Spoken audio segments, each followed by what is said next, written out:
2024 लोकसभा चुनाव के तारीखों के ऐलान के बाद बिहार हलचल बढ़ गई है। छोटी पार्टियों के नेता जगह तलाशने लगे हैं। जाप जन अधिकार सुप्रीमो पप्पू यादव ने मंगलवार की शाम राजद सुप्रीमो लालू यादव और तेजस्वी यादव से राबड़ी आवास जाकर मुलाकात की है। इस मुलाकात के बाद पप्पू यादव की पार्टी के विलय करने की चर्चाएं तेज हो गई है।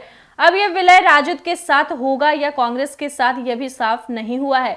हालांकि कुछ दिनों पहले पूर्णिया की रैली में उन्होंने कहा था कि कांग्रेस उन्हें पूर्णिया से टिकट देती है तो वे अपनी पार्टी का विलय कांग्रेस में कर सकते हैं। लालू और तेजस्वी से मुलाकात के बाद पप्पू यादव ने सोशल मीडिया पर तस्वीर पोस्ट करते हुए लिखा, आप अभिभावक पिता तुल्य आदरणीय लालू जी, माननीय नेता प्रतिपक्ष भाई तेजस्वी जी के साथ पारिवारिक माहौल में मुलाकात। मिलकर बिहार में बीजेपी को जीरो पर आउट करने की रणनीति पर चर्चा हुई। बिहार में इंडिया गठबंधन की मजबूती, सीमांचल, कोसी, मिथिलांचल में 100% सफलता लक्ष्य है। लालू से मुलाकात के बाद पप्पू यादव दिल्ली के लिए रवाना हो गए हैं। दिल्ली जाने से पहले एयरपोर्ट पर उन्होंने कहा कि वह हमेशा से एक हैं। लालू यादव के दिल से ना वह कभी बाहर हुए हैं, ना उनके दिल से कभी लालू यादव बाहर हुए हैं। कांग्रेस से डील की चर्चा पर पप्पू यादव ने कहा कि कोसी और सीमांचल, खासकर पूर्णिया उनकी लाइफ लाइन है। बीजेपी पूर्णिया और सीमांचल के आइडेंटिटी पर ही हमला कर रही है। इसे रोकने के लिए हम पूरी तरह से ताकत से जुड़े हुए हैं।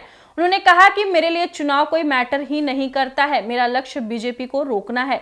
पिछले 17 महीने में तेजस्वी जी ने जो विश्वास हासिल किया है, इसे ध्यान में रखते हुए हमें 24 और 25 में भी साथ रहना है। दरअसल पिछले दिनों पप्पू यादव प्रणाम पूर्णिया रैली निकाल रहे थे। इस दौरान उन्होंने यह कहा था कि अगर कांग्रेस उनको पूर्णिया से सीट देती है तो वह अपनी पार्टी का कांग्रेस में विलय कर देंगे। कांग्रेस पप्पू यादव को पूर्णिया से लोकसभा चुनाव 2024 का उम्मीदवार बनाने के लिए लगभग तैयार हो गई है। पप्पू यादव कांग्रेस के टिकट से पूर्णिया से लोकसभा चुनाव लड़ सकते हैं। पप्पू यादव एक बार विधायक और 5 बार सांसद रहे हैं। वो पहले राजद में थे, लेकिन 2015 में उन्होंने जन अधिकार नाम से अपनी पार्टी बना ली। चर्चा है कि पप्पू यादव मधेपुरा सीट से विधानसभा चुनाव लड़ सकते हैं। पप्पू ने 2019 में मधेपुरा से लोकसभा चुनाव भी लड़ा था, लेकिन वो हार गए थे। पप्पू यादव ने 2019 में लोकसभा चुनाव के वक्त जो एफिडेविट दाखिल किया था, उसमें उन्होंने अपने ऊपर 31 क्रिमिनल केस होने की बात मानी थी। इनमें से 9 केस में चार्जशीट दाखिल हो चुकी है। हत्या के मामले में उन्हें सजा भी मिल चुकी है। हालांकि बाद में हाईकोर्ट ने उन्हें सबूतों के अभाव में बरी कर दिया था। पप्पू यादव का जन्म 24 दिसंबर 1973 को बिहार के पूर्णिया जिले में हुआ था। इसी पूर्णिया जिले की पूर्णिया विधानसभा सीट पर विधायक थे भाकपा के अजीत सरकार। वो यहाँ से 1980 में पहली बार जीते थे और उसके बाद लगातार 1985, 1990 और 1995 में भी जीते थे। अजीत सरकार उन दिनों काफी चर्चित नेता थे और अपनी सादगी के लिए जाने जाते थे। कहते हैं कि वो कभी प्रचार के लिए भी नहीं जाते थे। जब उनके कार्यकर्ता कहते कि ऐसे तो आप चुनाव हार जाएंगे, तो वो कहा करते थे, हमने जो काम किए हैं वही हमारा प्रचार है। वे 14 जून 1998 का दिन था। इस दिन दहाड़े कुछ लोगों ने उस पर अंधाधुंध गोलियां चला दी और उनकी मौत हो गई। इस गोलीबारी में पार्टी के कार्यकर्ता अशफाकुल रहमान और उनके ड्राइवर हरिंद्र शर्मा की भी मौत हो गई है। उनके भाई कल्याण ने मुकदमा दर्ज कराया। बाद में उनकी हत्या की जांच सीबीआई को सौंपी गई।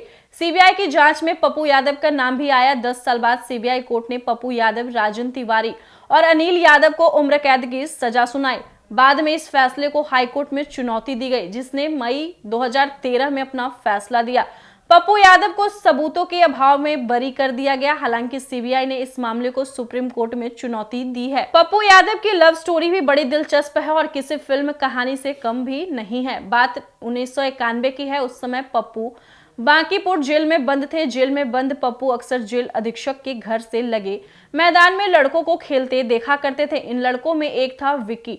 बाद में विक्की से पप्पू यादव की नजदीकी बढ़ी। कहानी में ट्विस्ट तब आया जब एक दिन पप्पू ने विक्की के फैमिली एल्बम में टेनिस खेलती रंजीत की तस्वीर देखी। फोटो देखकर पप्पू रंजीत पर फिदा हो गए। पप्पू अक्सर उस टेनिस क्लब पहुंच जाया करते थे जहां रंजीत टेनिस खेला करती थी।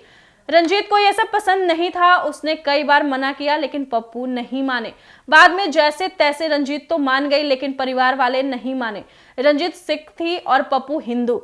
तब किसी ने उन्हें सलाह दी कि उस समय कांग्रेस के नेता रहे एस एस अहलूवालिया उनकी मदद कर सकते हैं। उनसे मिलने पप्पू दिल्ली जा पहुंचे और मदद की गुहार लगाई। पप्पू यादव की आत्मकथा भी इसके जिक्र है। आखिरकार रंजीत के परिवार वाले मान गए और फरवरी 1994 में दोनों की शादी हो गई।